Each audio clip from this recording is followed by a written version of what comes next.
Morning, morning, morning. Yes, we're back with another episode, another lovely rider. Today we have Frida in the house, all the way from Scandinavia, yes. And she's going to tell us about her career in bobsleigh and whatever else she does. Nice to have you here today, Frida. Nice to be here. Okay, first of all, what do you think of London? It's pretty nice, but I'm very happy that we're getting to a post-COVID state, so you can travel around again. Okay. I've missed the family, and I missed the mountains and the sea and all those things. Okay, and how long have you lived in London? So I lived in London since 2017 now. Okay. And why did you choose London of all the cities and all the countries in the world? I mean, it's gonna sound strange, but because of Brexit, quite frankly. Okay. As a young person going in and wanting to work in finance with something like Brexit happening, you end up knowing one person in every office in Europe. And I mean, I think that very privileged place to be in 10 years down the line. So that's the opportunity that I chose to take. Good networking skills. Yeah, not only skills. I mean, some of it is luck as well. You need to run into people, and that's something you certainly do in London.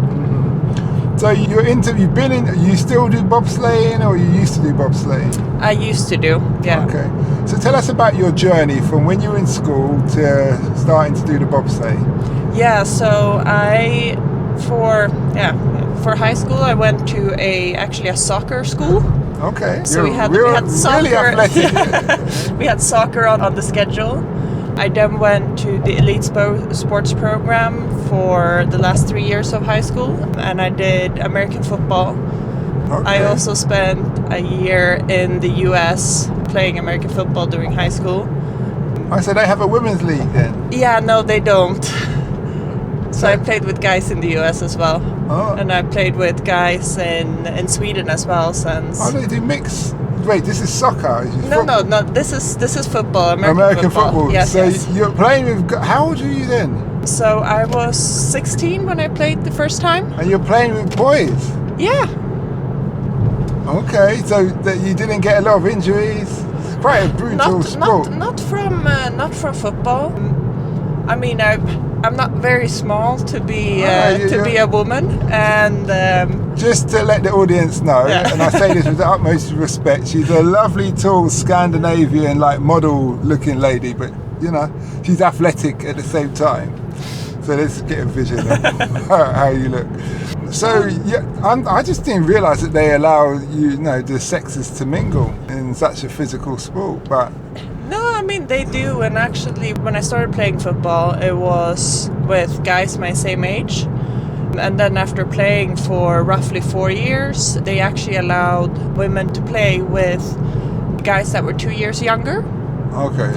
So I could stay in the junior teams for 2 years longer than what guy would be able to. But at that point of time they had also created the women's league, which was great because it was so many new people coming into the sport. But that was also at the same time as I came back from the US, so the level was not really the same. And it sounds strange, but I tackled people like the way that I would tackle a guy in the US. And if you haven't played football before, or if you're new to football, that's not a pleasant experience. Yeah, but it gets the job done though, doesn't it? No, it does, but it's also not how you want to. Everybody you play against, or a lot of people you play against in the normal league, you would also play with in the national team. So you would, choose who to be careful with. But that was just. So you mean you don't want to damage your own teammates? Yeah. Okay, but then you could be known for being that person who everybody wants on their side. Sure, but there's so much strategy behind the game, and okay. I still love football and all the history behind it and all of that. But it was just too many injuries to be able to enjoy it. What kind of injuries were you having? Well, I never got injured. Vikings! So you're damaging other people, eh? Yeah. Okay. All right. So, what kind of injuries occur on this game? Because obviously you lot have got a lot of pads on, and just like rugby, it's like rugby, but you wear pads. That's a very common misconception. But Go on. I mean, if I meant to tackle somebody, I would be stupid to tackle them where they're wearing pads. I'm gonna be tackling them where they don't have pads. But I would be using my pads. I see what you mean. So your shoulder has a big pad. Yeah. You would go for their legs, their side, their abdomens. Yeah, their abdomen and knees, depending on size of the person. So that makes sense. So the coach will talk about, explain in like the biology of a human being about where you should impact them. Then. Yeah. I mean, sounds like the art of war. It's a little bit. You tackle a person where they fold, right? So if you tackle somebody straight at the hip, that's weaker than in the middle of your spine. So that's probably gonna bend. So if you put a hit straight on somebody's hip, they will have to at the very least bend over. And I mean, if you tackle somebody at the knee, their knee will pop. Yeah, hopefully just fold, but if in a bad hit, go inward. That's why the quarterback, and I only know this from, there's a movie of Al Pacino, Any Given Sunday, the quarterback needs to be protected by those big, what are those big players? The O-linemen. The O-linemen. The O-line. He needs to be on a good basis with them. Yes, very good basis. Yeah, as well as they won't think. And those O-linemen take a hammer in then. Yeah, they do. Yeah. They're some of the biggest guys on the field for sure. Okay, that's interesting. So what's the training regime like? When I played football, it was around, I want to say probably 8 hours of weightlifting every week. Okay, and then, so it's 2 each day then. Yeah. And then around... What kind of weightlifting? Are they machines? Are they free weights? No, free weights.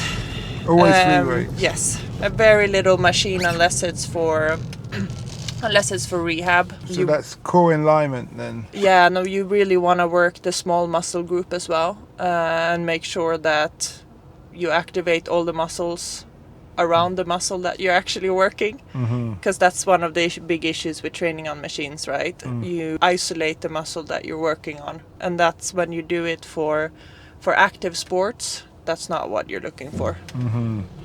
That's really interesting. Did you do any calisthenics kind of exercises? Because those things really, carrying your own body weight really works your core. Yeah, I mean, for the national team, one of the big goals was always, I mean, one of the, it's not a goal, but cut-off limits. You had to be able to squat your own body weight. You had to be able to do, I believe, if I'm not mistaken, if it was 70% of your body weight in bench press. Same with cleans. So that was still, I would say, fairly body weight focused. But then in Sweden, when probably around 17, they started something they call the MAQ program, which was very much, it had a lot of similarities to calisthenics, but also just, recruitment of muscle groups and getting the entire body to function together while building the flexibility to be able to use all the muscles at the same time. So that was the focus for the weight training that wasn't free weights and the traditional lifts that you would consider within that. Okay, that's good. I'm really fascinated. So when it comes to stretching, yoga, all those kind of things, were you doing that? Were you doing swimming? All these kind of maintenance things of the body? No, so within the MAQ program, there is a lot of stretching. I would say that I was probably the most flexible that I've ever been when I played American football, because we would spend half an hour before you start every training. You would actually spend doing MAQ, and the warm-up for MAQ is very much stretching. And this is in Sweden or in America? This is in Sweden. Okay, so you played American football in Sweden as well? Yes. Is it quite popular in Sweden? It goes through waves, but I would say that it's fairly popular. Right now there was a big, I would say, generational shift. So there's a lot of younger player coming up, when at the same time you have a lot of the older players, or the people, quite frankly, that are my age now, retiring from football and doing other things with their lives. Mm-hmm. But I mean, it's not, to a large extent at least, a sport that you can support yourself on in Sweden. So a lot of people do other things as well. Oh, so that means the fan base in Sweden is not strong enough. Yeah. Yeah, I think I would say that it's gotten stronger, but also with the streaming of the Super Bowl and things like that, you will build a larger following. Mm-hmm. But a lot of the people and a lot of the coaches as well in Sweden for American football right now have a fairly large connection to the US. You know, all three of my coaches in my youth team came straight from the US, so it's very much connected to that as well. If you could change anything about your experience in America, what would you change and why? It's a good question. I'm pretty happy with it. I don't think I would change too much. The one thing since I went to high school, I started speaking to a lot of colleges by the time that I was leaving, because I was also doing track in the US. Mm-hmm. And I would say probably the regret that I have is not pursuing that more, because I think that would have been a really great opportunity to go back and actually do more sports. But then at the same time, would I have ended up where I've ended up today? Probably not. So I'm fairly content anyways. Mm-hmm. You spoke about, before we go on to the track, you spoke about, so I'm fascinated about you have a very athletic career, which is very interesting, and I'm proud of you, but I just met you. All that body armour that you wear in American football, Yeah. how much does it weigh? Not a lot. It's very light. I would say all in all, it's maybe 5 kilos. Okay, so you've got to learn to run with 5 kilos. Yeah, but I mean that's the same thing as you would get after a good summer of eating. So A good summer. a good summer of eating. Oh, okay. So it's not that much. Okay. So you were doing track and field at the same time. Yes. Was it 100 meters, 200, 400? Throwing, actually. Oh, is it? Yeah. Okay.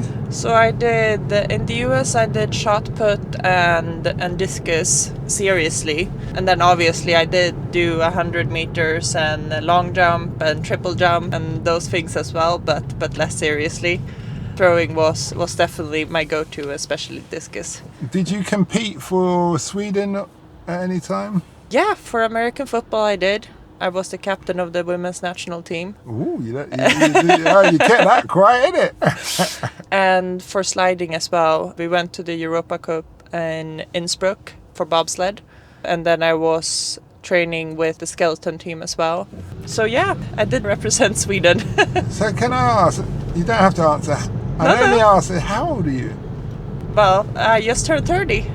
Because you've done a lot. You've done a lot. I'm not very good at sitting still. No, that's good. I share your sentiments on that.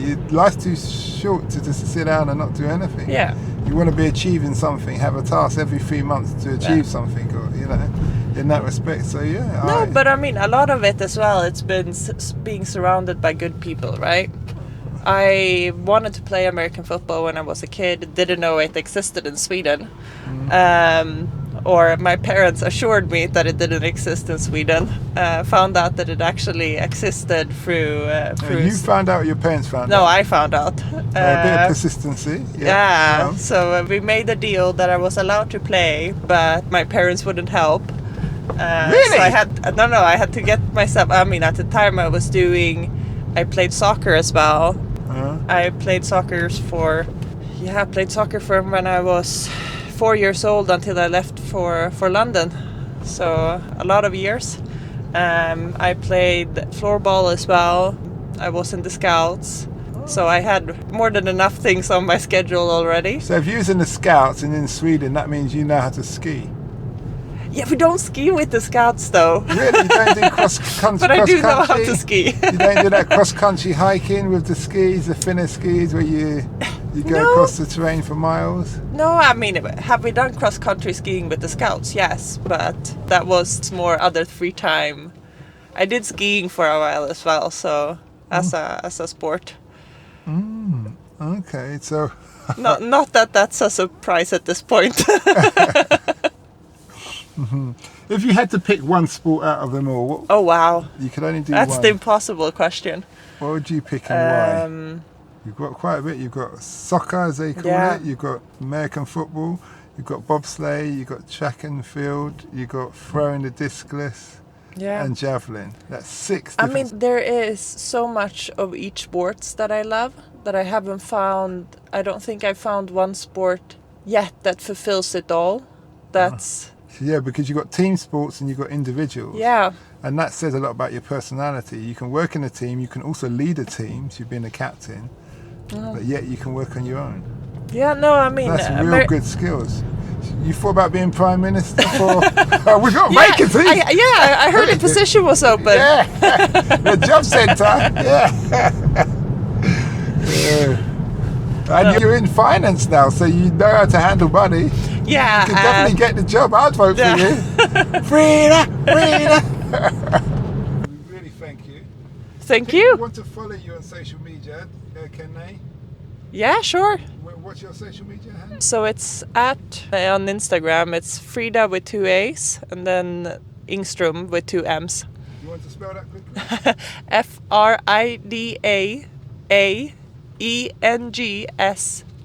FRIDAENGSTROMM.